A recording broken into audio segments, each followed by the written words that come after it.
তুমি মনে হয় ভুল জায়গায় চলে এসেছো। ও সরি সরি, আমি ভাবলাম এখানে ইন্টারভিউ চলছে। তুমি ইন্টারভিউ দিতে এসেছো?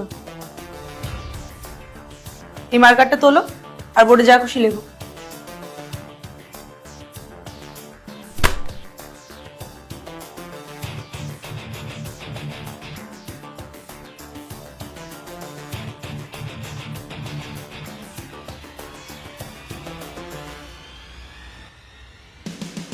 বসো।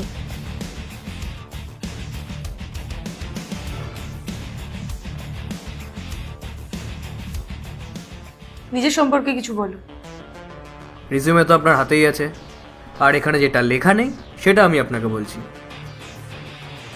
সকালে তাড়াতাড়ি ঘুম থেকে ওঠার আমার কোনো শখ নেই, রাতে দেরি করে ঘুমাই, কারোর ফালতু কথা আমি শুনি না, যা মন চায় সেটাই করি।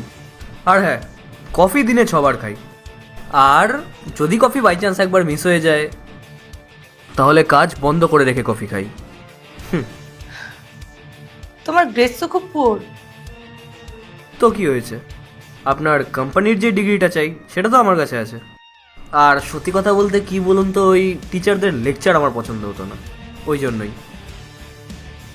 তোমার ডকুমেন্টস দেখে আমি যা বুঝলাম, তোমাকে আগে দুটো কোম্পানি থেকে বের করে দেওয়া হয়েছে। বের করে দেয়নি, আমি নিজেই ছেড়ে দিয়েছি।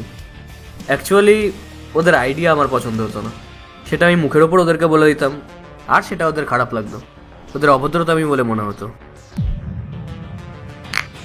তার জন্যই আমি ছেড়ে দিয়েছি। দেখো, এখানে কাজ করার জন্য তোমাকে কিছু চেঞ্জ করতে হবে। এই গলায় চেন, হাতের ব্রেসলেট, কানের, এখানে সব চলবে না। এটা আমার স্টাইল, আমি নিজেকে যেরকমভাবে দেখতে পছন্দ করি আমি সেরকমভাবেই থাকি। এই যেমন ধরুন, আপনার এই অ্যাটিটিউডটা আপনি যেরকম পছন্দ করেন ঠিক তেমনই আমি আমার স্টাইলটাকে পছন্দ করি, এটা তো চেঞ্জ করতে পারবো না। স্যালারি কত নেবে?